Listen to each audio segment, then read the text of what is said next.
Let's start with session 4, Brand Management. Friends, today's session on brand management is about understanding the concept of brand positioning and brand values. The need and implication of brand positioning will be discussed in detail in this session. A brand value is the basic term with significance in the positioning of the brand. Hence, we will be learning about what are brand values, how can brand values be established, and how is brand positioning identified and established. We will also know what are the implications of brand positioning. Friends, brands carry an intangible value attached to it. Companies and marketers strive to create a strong brand value. Value is all about the brand's design, message, functionality, associations and relationships. Godin in 2015 described brand value as merely the sum of how much extra a person is willing to pay or how often the people choose the expectations, memories, stories and relationships of one brand over the other available options. Friends, profitability and leadership of the brand is also realized through brand values. Maintaining the brand leadership requires a strategic planning. The brand value chain is a planned and structured approach to assessing the sources and outcomes of brand equity and the manner by which marketing activities create brand value. The brand value has many factors affecting the brand equity.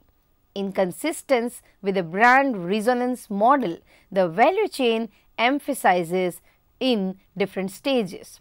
Stage 1 is about value of brand lies with the customer. Stage 2, the knowledge and feelings of the customer are well expressed by the brand resonance model, which is the customer mindset. Stage 3, the brand performance, a result of the customer's mindset, is about realizing how much and when and for what price do customers purchase. Stage 4 is the value of the brand or the shareholder value is determined. This value of brand in case of an investment company, the market performance is dependent factor on the factors like replacement cost and purchase price in acquisitions. The positive and negative multipliers such as the program quality multiplier, marketplace condition multiplier and the investment sentiment multiplier determine the effect of creation of brand value. Now, let us try to understand the value stages. The first is marketing program investment. Friends, any marketing activity to create value for the brands falls under this stage of value development. The other activities contributing to the building of the brand value are product research, development and design, trade or intermediary support, marketing communication, personal selling, publicity, public relations, employee training and so on. The value is translated to the next stage through the quality stage multipliers.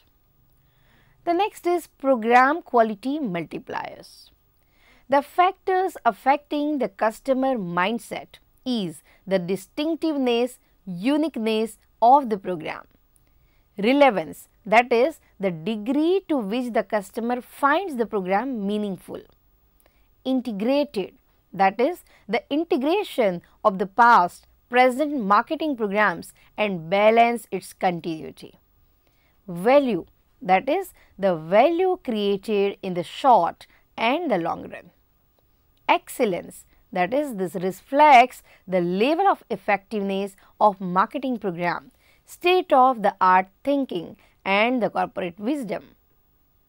Now, let us understand customer mindset.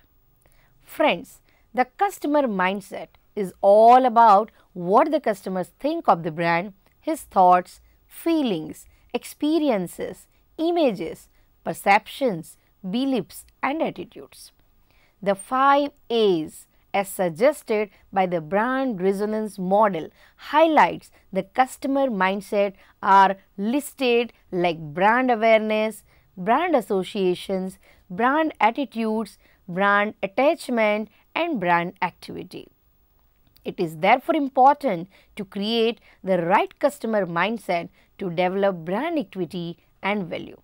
The value of the brand created depends on the marketplace condition multipliers.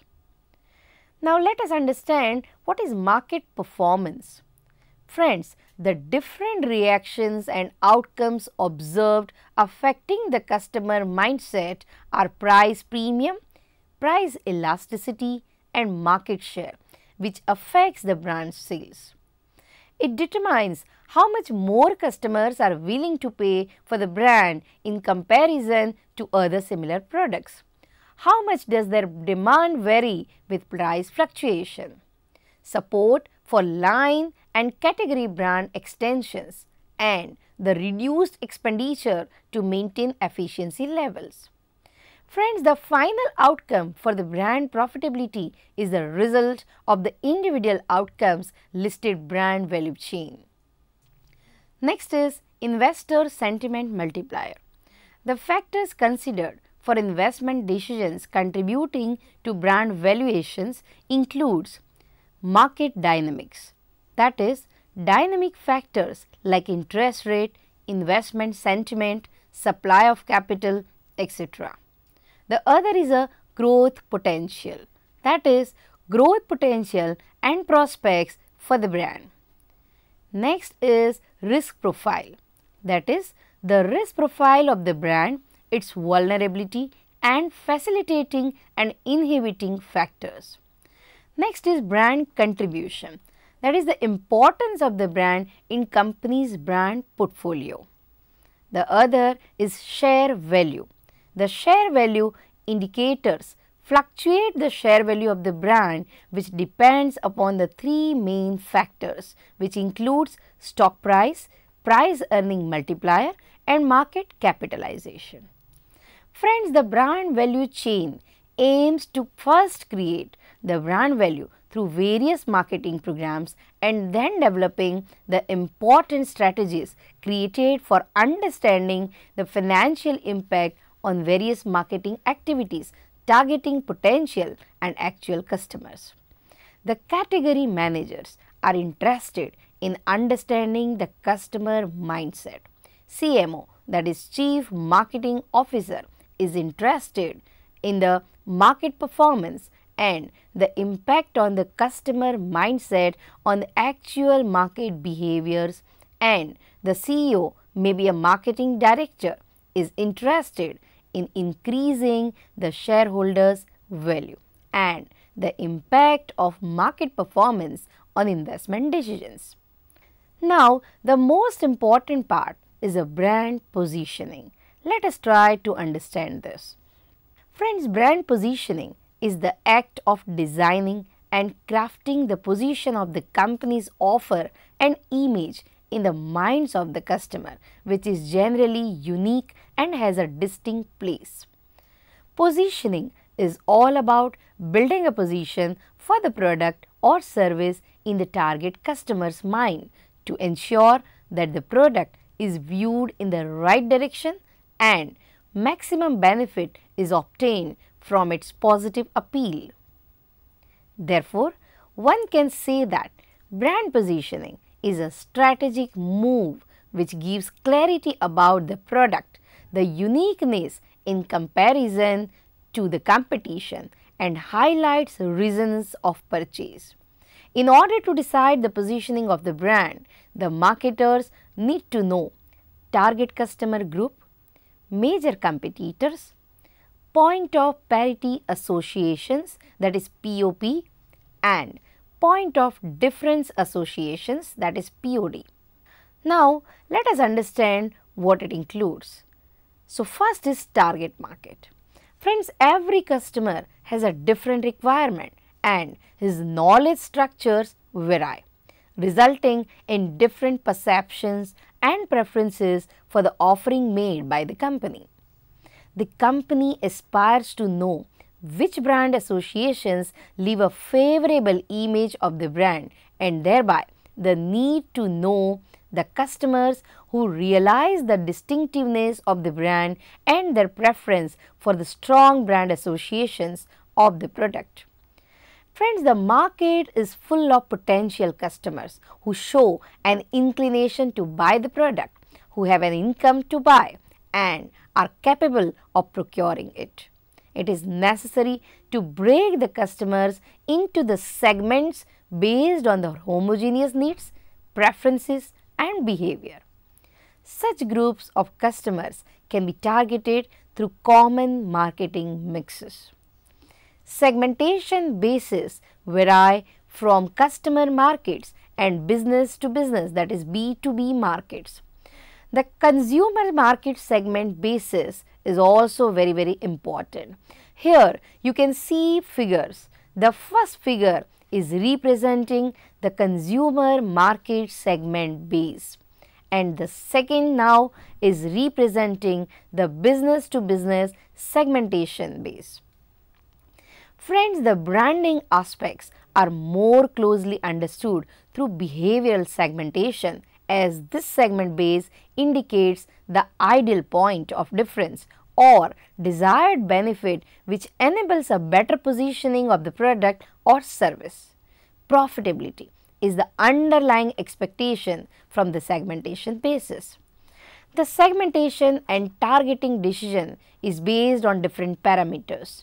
First is identifiability, that is, how easily is the segment identified. Second is size, that is, does the chosen segment have an adequate sales potential? The third is accessibility, that is, accessibility of the segment by the existing distribution outlets and communication media. The next is responsiveness, that is, expectation of a favorable response to the marketing program. Keller in 2015 has defined the segment basis on profitability through customer lifetime value for a drug store chain, that is CVS. Pharmacy considering the role of beauty products in 3 distinct stages of life. This example considers a hypothetical persona. Friends, Caroline, a single 20-something, is relatively new to her career and has an active social life. She is an extremely important customer as she visits the beauty store once a week. Her favorite part of shopping is to buy beauty products. Caroline will grow in Venice, the saucer mom with 3 children. Though she does not have so much time, she still buys beauty products as and when time permits from drive-through pharmacies.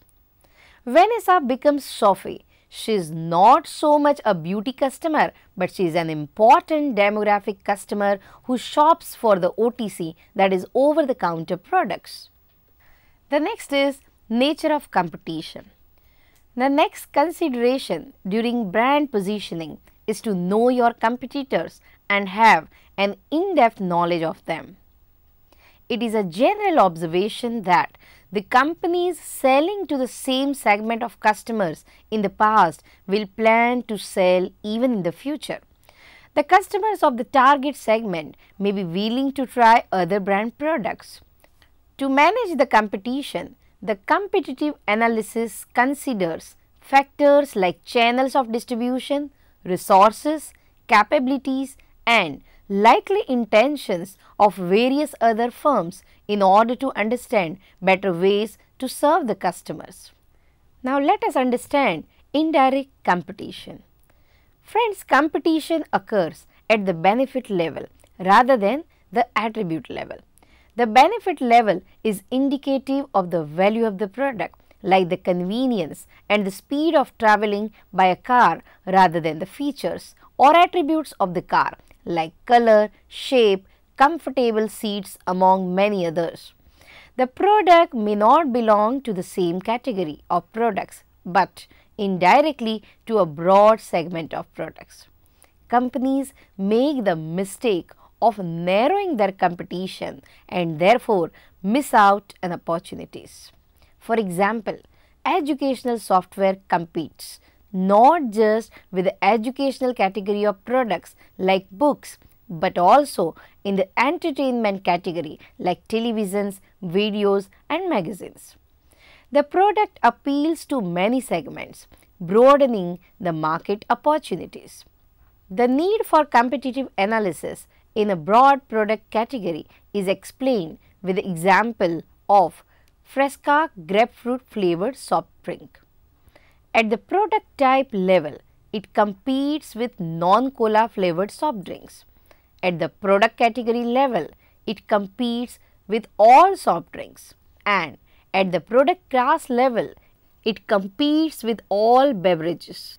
Friends, once the broad competitors are identified in different categories, the company can devise an effective marketing strategy. Another important is multiple frames of references. It has been a common observance that products are seen under multiple frames of references. In one case, the benefit or a function of a product has other possible sources of fulfilling the same benefit or value through other products. For example, Canon digital camera competes with Nikon, Kodak, etc. All cell phones with cameras. However, the advantage against cell phones while sharing on digital platforms like Facebook, Twitter, etc. need not necessarily be an advantage over the high definition videos being shot over the cameras. In the second case, let us understand the frames of references through another example and define their competitors at different levels, which would suggest their POP, that is points of parity, and PODs, that is point of differences. For example, Starbucks. Quick service restaurants and convenience shops like McDonald's, Dunkin' Donuts. The point of differences can be observed in the projected image, experience and variety, whereas points of parity could be convenience and value. Next is supermarket brands for home consumption like Nescafe. Points of differences might be image, quality, freshness, experience and variety. Points of parity could be convenience and value. Next is local cafes. Friends, points of differences could be serviced quality and convenience, whereas the point of parity could be quality, variety, price and community. The PODs and POPs are common to all competitors, and the companies can therefore decide a strong and unique positioning for their product, or else choose a frame of competitors and position in relevance to the frame. Now let us understand points of parity and points of difference. Friends, the marketers through a series of steps identifies the segment to target his products and decides the appropriate competitor's frame of reference for positioning his products. Proper positioning therefore requires points of difference and parity associations. Point of difference associations are very important. These points of differences are the attributes or benefits associated with the brand which cannot be identified with any other competitor but is exclusive for the brand. The choices made by the customers depends upon the exclusive brand associations, performance attributes or performance benefits. For example, technology product with consumer friendly features, overall superior quality or as a low cost provider. Friends, the Swedish retailer IKEA made luxury products like furniture and home furnishings cheaper for mass markets. They had good and unique designs at lower prices. IKEA supported its low pricing by allowing the customer to deliver and assemble their own purchases. Many brands in the same category have similar offerings. Tata Motors found itself in a similar situation when they were launching the sedan Tata Indigo. On detailed search, they found that the rear seats had a better leg space compared to the other sedans in the segment. The sedans were largely chauffeur-driven cars, and therefore the brand Tata Indigo was launched under the business class travel, and the product or point of differentiation, the spacious rear seat, was highlighted and the brand was a huge success. There can be number of PODs and these are defined in terms of consumer benefits. Friends, these benefits have underlying proof points or reasons to believe. The proof points can be functional benefits. For example, a close electric shave. Key ingredients. For example, it contains fluoride in a toothpaste. Key attributes. For example, a unique thread in tires to give more safety. Key endorsements like doctors endorsing for Colgate toothpaste. Point of parity associations, also popularly called as point of parity, that is POPs. These are the attributes common to all the brands and not unique to the brand alone. Friends, point of parity can be divided into three types: category, competitive and correlational. Let us understand it. Category points of parity represent the necessary conditions which are not necessarily sufficient enough to make the brand choice. These attributes are minimal to put it at the generic product level, or it may appear at the expected product level. For example, a bank will be called a bank only if it has necessary saving plans, safety boxes, traveler's checks, automated teller machines, convenient banking hours and other such services. Another is competitive point of parity. They are those associations designed to negate competitors' point of difference. For example, the bank can break even in the areas where the competition has an advantage but can make up in other areas. And the third is correlational point of parity. These are those negative associations that arise from existence of other more positive associations for the brand. The numerous attributes which make up the POPs and PODs, the marketers face a challenge which are inversely related. A product cannot be the cheapest and at the same time have the best quality. Friends, if you look into this table, it is giving you examples of negatively correlated attributes and benefits, which includes low price versus high quality, taste versus low calories, efficacies versus mild, powerful versus safe, strong versus refined, varied versus simple, and ubiquitous versus simple.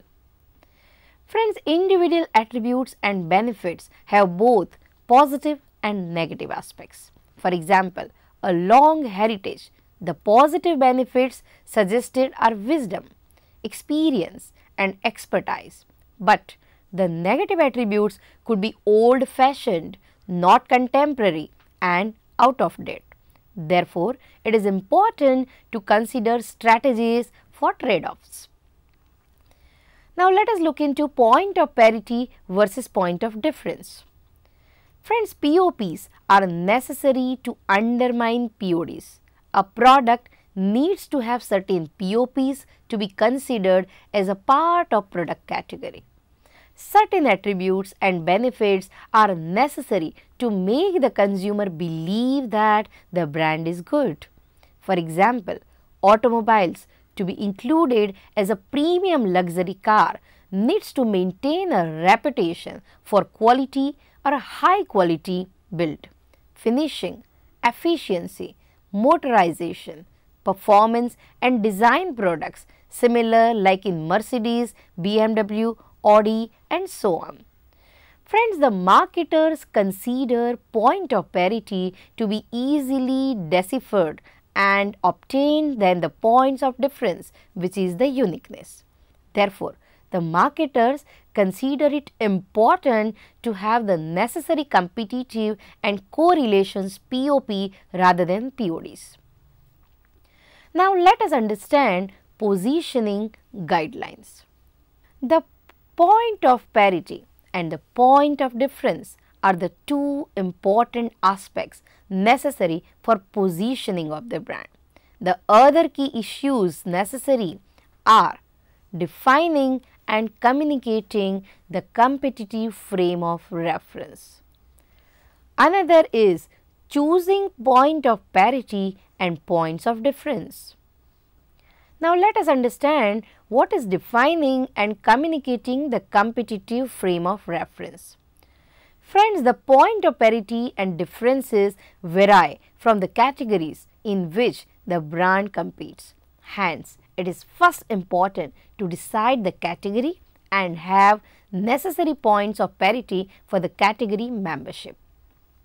This category membership reflects the goal the product or service launch wishes to achieve. The membership is not necessarily to be communicated for leaders like Coca-Cola or Kellogg's Cornflakes. Sometimes the consumers need to be reassured of the category membership attributes and benefits.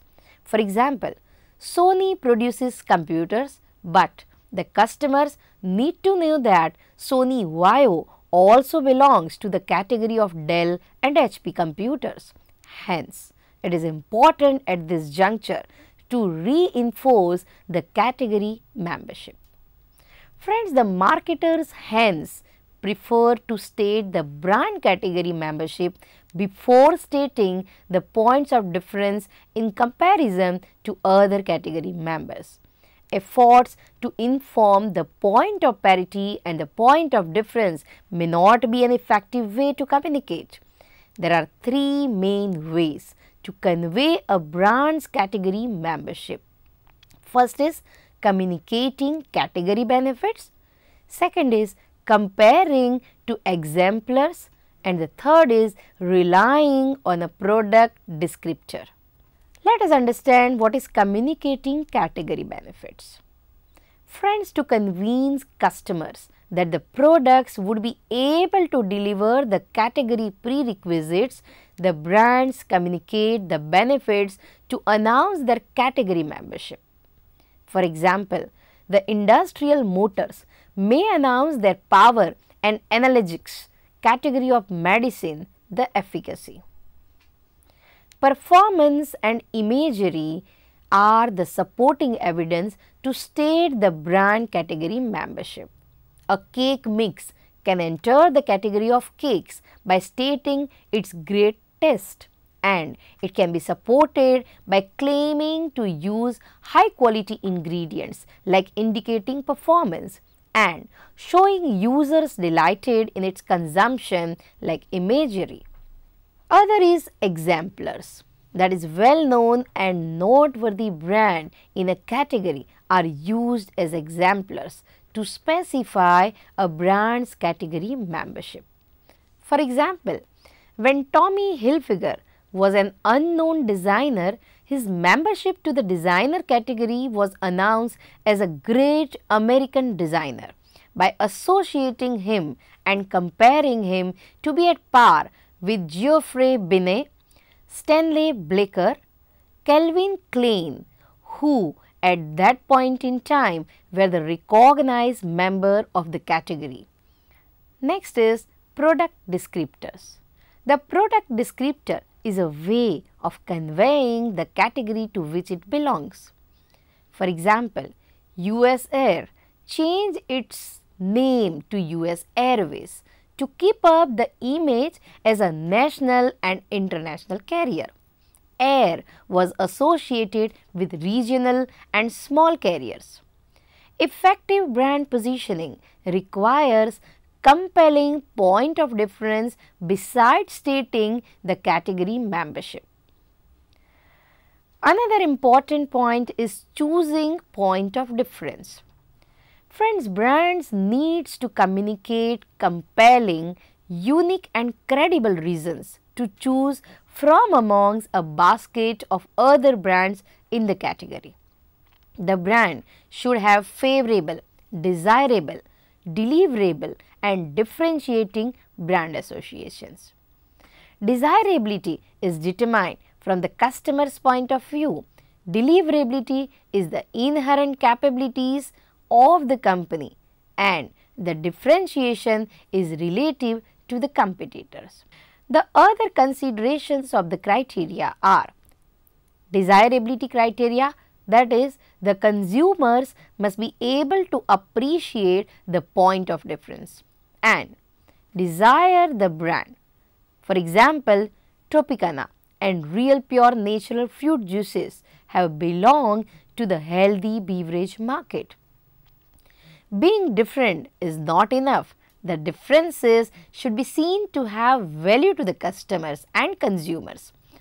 The association as clear gasoline or clear dishwashing soap is not a good differentiating brand association for customers, and these brands saw declining sales. Another important thing is deliverability criteria. The deliverability criteria are an attribute of the company's ability to deliver and communicate that convince the customer of their ability to deliver as promised. Feasibility is about understanding the actual capability of the firm to be able to deliver the desired associations or the points of differences. Friends, the marketers find it easier to convince the people about its attributes or benefits than changing the product and convincing the value of the changes to the customers. For example, channel number 5, perfume and Mountain Dew.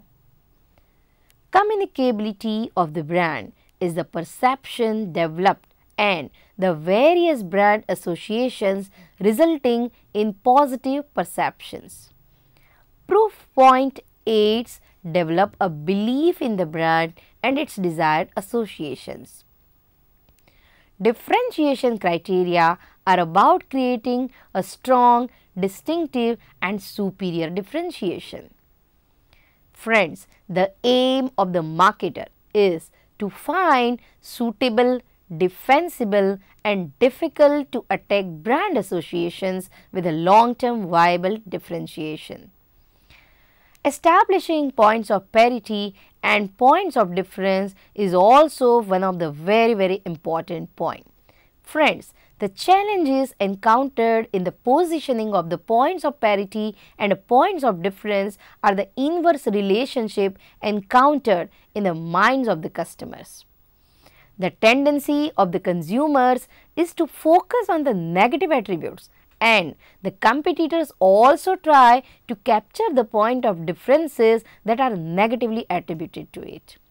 These negative correlations are checked by separating the attributes, that is, in case of Head and Shoulders dual campaigns, the dandruff removal efficacy and the beauty of the hair and its appearance was successful. Another is leverage equity of another entity, that is borrowing the equity of another well-known brand or personality to associate with its credibility. The next is redefining the relationship, that is convincing the customers and addressing and linking the attributes and benefits.